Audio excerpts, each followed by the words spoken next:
নমস্কার বন্ধুরা, স্বাদে বাঙালিয়ানা চ্যানেলে স্বাগত। আজকে আবার নতুন একটা পিঠের রেসিপি নিয়ে চলে আসলাম। এই শীতের হট পিঠাই হচ্ছে এই সুন্দরী পিঠা। এই পিঠা না খেলে আপনারা অনেক কিছু মিস করবেন। চলুন যাই দেখে নিই পিঠাটা কিভাবে বানাই, আপনাদেরকে শিখিয়ে দিই। পিঠাটা বানানোর জন্য এখানে আমি এক বাটি চাল 2 ঘন্টা আগে ভিজিয়ে রাখছিলাম।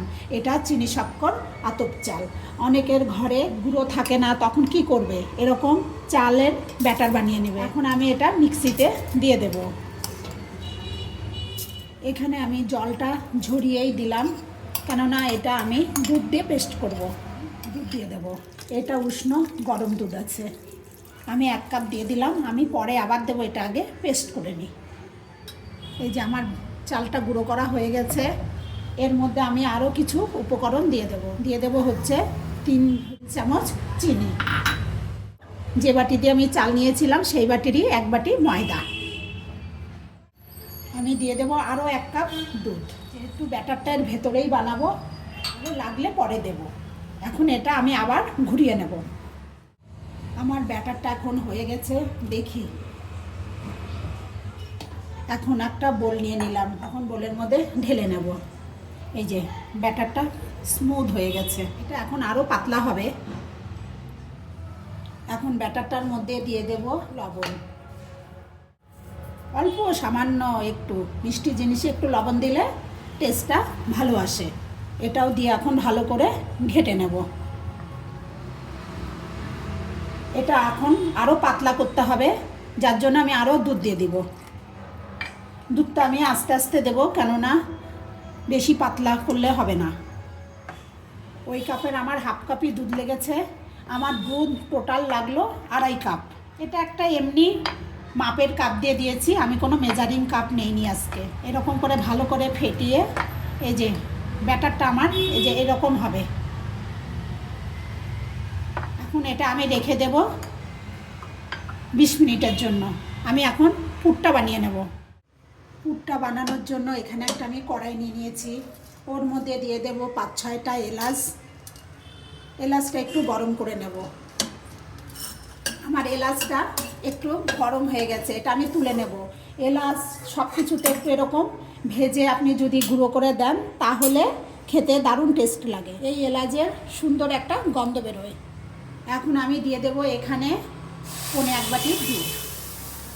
দুধটা এখন আমি ভালো করে একটু গরম করে নেব। দুধটা আমার হালকা গরম হয়ে গেছে। এখন আমি দিয়ে দেব এখানে 3 টেবিল চামচ গুঁড়ো দুধ। এটা সবসময় হালকা গরমেই দেবেন, না হলে দলা বেঁধে যাবে। এটা এখন আমি ভালো করে গুলিয়ে নেব। দুধটা আমার ঘন হয়ে গেছে, এখন আমি গ্যাসটাকে অফ করে দেব। এখন এর মধ্যে দিয়ে দেব 1 বাটি গুড়। গুড়টা আমি কুড়ে নিয়েছি, খেজুরের গুড়। এখন এই গুড়টা এই দুধের সঙ্গে মিশিয়ে দেব। বন্ধুরা, একবার হলেও এরকম করে পুর বানিয়ে খেয়ে দেখবেন, পাটিসাপটা খেতে ভীষণ ভালো হয়। সবাই তো শুধু নারকেল দিয়ে আর গুড় দিয়ে পুর বানায়, আমি এরকম করে একটু বানাই। আমি ওই রকমও বানাই, কিন্তু এটা বেশি টেস্ট। আমার গুড়টা মিশে গেছে, এখন আমি আবার গ্যাসটাকে জ্বালিয়ে দেব, দিয়ে একটু গরম করে নেব। এখন দুধটা একদম ঘন হয়ে গেছে। এখন এর মধ্যে আমি দিয়ে দেব নারকেলটা। এখানে একটা বড় সাইজের নারকেল কুড়ে নিয়ে নিয়েছি। এটা এখন দিয়ে ভালো করে নাড়ব। এরকম করে কন্টিনিউ আমি নেড়ে পুরটাকে বানিয়ে নেব। পুরটা হয়ে গেলে আপনাদেরকে আমি দেখাচ্ছি। পুরটা এখন আমার হয়ে গেছে, এই যে এরকম হবে। আমাদের নারকেলটা একটু দেখে আছে, এই কারণে আমরা কুন্নি দিয়ে কুটতে পারি না, কেন আমাদের কুন্নি নাই। আমরা গেটারে ঘষে আমরা কাজ চালাই। এখন দিয়ে দেব যে এলাচটা গুঁড়ো করে রাখলাম, সেই এলাচটা অল্প একটু। এখন আবার এটা দিয়ে ভালো করে মিশিয়ে নেব। আমি সব কাজই ওই গেটারে ঘষেই করি, যার জন্য আমার নারকেলটা একটু দেখে আছে। আমার পুরটা হয়ে গেছে, এখন এটা আমি নামিয়ে নিচ্ছি। এই যে ব্যাটারটা এখন আমার এরকম দেখতে হয়েছে, ঠিক এইরকমই হবে। এখন এখান থেকে কিছুটা ব্যাটার আমি আলাদা করে নেব।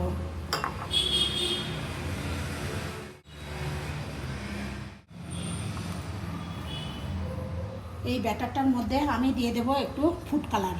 যেহেতু সুন্দরী পিঠা বানাবো, একটু তো সুন্দর বানাতেই হবে। 5-6 ফোঁটা ফুড কালার দিয়ে দিলাম, দিয়ে এখন এটা ভালো করে নেড়ে নেব।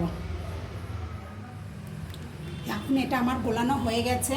এটা এখন আমি এরকম বোতলে ঢেলে নেব। এটা আমি জিলাপি বানাই, এখন আমি এর মধ্যে ঢেলে নেব। এখানে একটা আমি তাওয়া বসিয়ে দিয়েছি, এখন পাটিসাপটাগুলো আমি ভেজে নেব। এখানে একটু হালকা তেল ব্রাশ করে নেব। এখানে আমি ওই যে কালার করলাম সেই কালারটা দিয়ে দেব।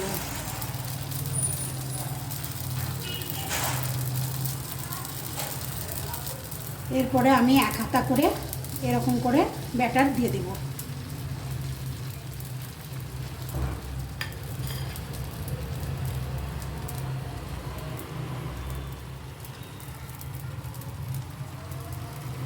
ও হিটে এটাকে আমি ড্রাই হতে দেব।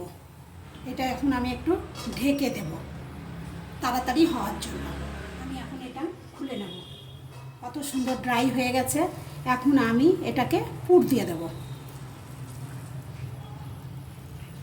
এক সাইড থেকে এরকম করে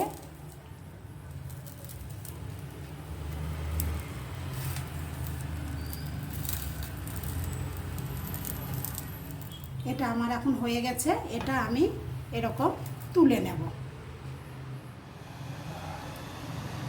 এখন এরকম করে সবগুলো দিয়ে দেব।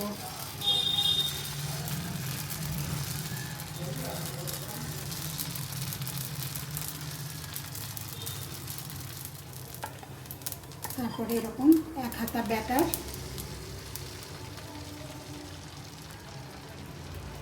দিয়ে এরকম করে ঘুরিয়ে দেব।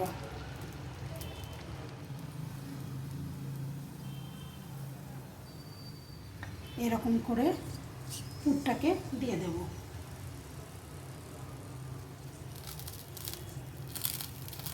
তারপরে এরকম চেপে চেপে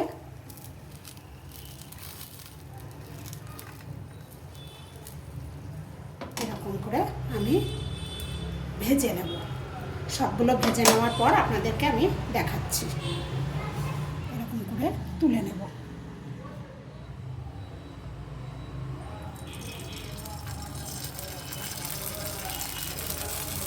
এরকম করে লাস্ট পাটিসাপটাটাও আমি ভেজে নিচ্ছি।